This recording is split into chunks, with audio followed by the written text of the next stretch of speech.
Hey guys, Jacob Knight here. Welcome back to my channel. Now, fun fact, I wasn't planning on making a video for a while because I was feeling very uninspired. Just there's enough content out there. They don't need another chubby, nerdy guy's voice out on the internet. Like, who needs that? I don't need that. But then something amazing happened. I think if you're a fan of The Mandalorian, you know what happened. Ahsoka Tano happened.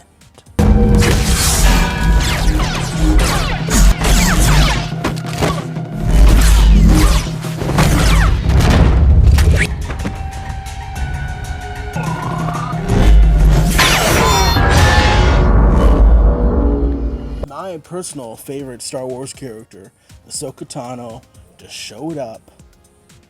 There was rumors, nothing was confirmed, and then she just showed up out of the blue. And it's crazy, And there's lots of talks and rumors now of her getting a spin-off show. And I need it. So I just thought I'd give you guys a few things I think the spin-off show needs in order to succeed. So really quick before we get into all the mishigosh of like what the hell is going on in The Mandalorian, let's just kind of retread the last episode, The Jedi, and just talk about what happened. So Ahsoka was like, "Hey, slavery is bad. I'm gonna cut you up." She was like, and then Mando showed up and was like, "Oh gosh, you better take my son into your little league team, or I'm gonna be real niffed." And she was like, "Nah, bro, he reminds me too much of this other guy. But take him to this planet, and like, if he vibes with it, then he should totally be a Jedi. But if he doesn't, then like, just live a life. You know what I mean?" And Mando was like, "That's fair, I guess." And that was kind of the whole episode. Very important, so I wrote down a numbered list. That's how important this video is. Number 1, a 6 to 8 episode serialized season. Mandalorian is more oriented towards episodic, whereas not every episode is essentially vital to the overarching plot, and it's more just adventures. And while this season each episode has had at least one point of vital information that's needed, some of the ones in the past you could have just skipped. So yeah, I think this needs to be a serialized series, have every episode count. Like, why not just tell a deep, complex story with this character who's just so cool. Number 2, solo act. The thing is, Mando kind of needs other people to interact with because he is this silent, cool protagonist. He needs other people to bounce off of.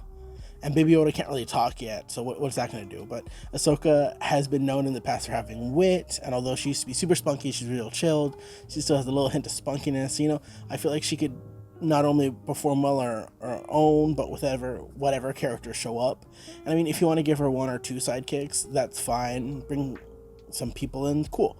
But I think it should mostly just be focused on her, like not an ensemble cast, just solo with maybe 1 or 2 sidekicks. 3, we're gonna do flashbacks, baby. We're gonna do them all. If they're doing an episode that had clone trooper veterans like they did in Rebels, you could totally have flashbacks of her in the Clone Wars. I'm sure Hayden Christensen would be down, hopefully, since there's been this resurgence of a love for the prequels. So I feel like he might be down to show up and be like, "Hey, I'll play Anakin again for these Ahsoka flashbacks. Why not?"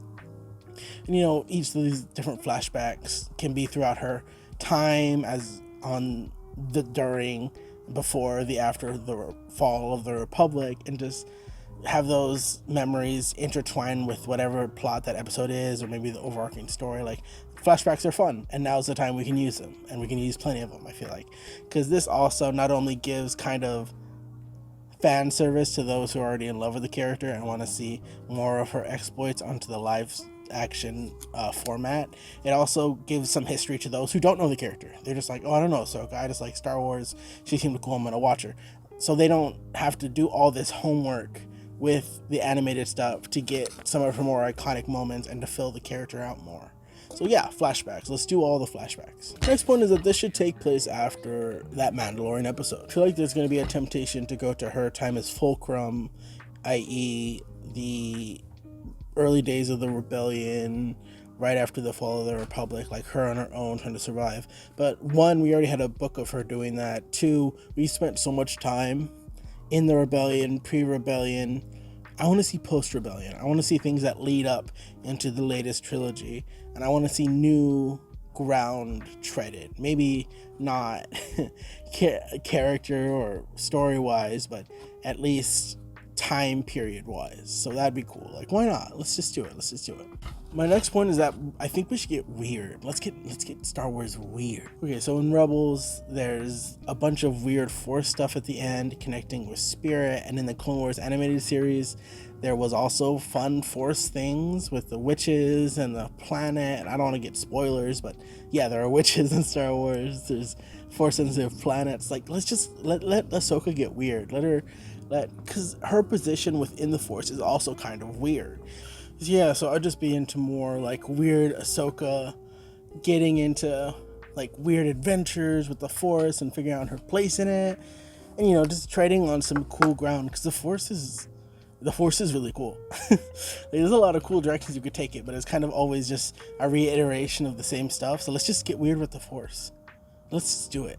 As I said earlier, there's already an established relationship between Ahsoka and the audience, and I feel like this new Mandalorian audience, or just films in general audience that don't know the character, really needs to learn to connect with her. So I think you need to work really hard on establishing who she is as a person, allude to her past but not fully explore it, because that can be done on its own, and just kind of write this character as all of us know her to be, but kind of compact that experience and personality into these episodes so that people are like, oh, this is who she is. They should walk out of the series being like, oh, she's this, and she's this. They should know things about her. Not the entire history, but just generalized as a person, as a survivor, who she is. So that's done. That's basically all my main points. I know there's some issues. Some people have some thoughts on Rosario Dawson, and some people didn't like the prosthetics, which I know on one hand it's like, oh, I wish the makeup and prosthetics were a bit more fine-tuned to the experience we got in the animations. But on the other hand, I'm sure it's hard to do stunts with long horns and stuff, and I'm sure there's just, you can always just call it a style choice. I mean, Rebels always had like a different style than other Star Wars, including like the lightsabers and stuff. So, I mean, you can't really move around in the horn. So I'm okay with it if this is the style choice they're making. All right, practical style, whatever, fine. So I guess I just want more. Even if it's not in a series, I just want more. Just give me more. I also want to highlight super quick before I end the video, if you guys haven't seen the interactions between Ashley Eckstein, who I believe is the voice actor. If I'm wrong, crucify me in the comments. But Eckstein and Dawson, who just are very sweet, and I'm glad, even though I kind of wish Eckstein had played the role, I'm kind of glad that they're like friendly about it. And she's just like, oh, you're just bringing Tano to new people, and Ahsoka's my favorite, and I like it. I'm happy. Let's all be sweet. Everyone's going ape shit. Don't you get tired? Let's just be sweet to each other, dude. Let's just be sweet. So that's the end of this video. Thank you for watching. You could have watched replays of the Game Grumps, or a makeup video, or just TikToks, but you chose to watch me. Someone who hasn't even hit 100. Speaking of which, take it away, me. Oh, thanks, me. If we get to 100 subscribers, I'll stop filming outside by a wall, and I'll film in a house, and I'll have a backdrop and a bunch of nerdy props, and I'll be like all those other commentary, pop culture, chubby, nerdy guys on the internet. So get me there if you want. Honestly, just be nice to each other, and that's all I need. So remember, don't like and don't subscribe, but please comment. I'll check you later. Lately, I've been getting a lot of porn comments, so give me things other than porn comments.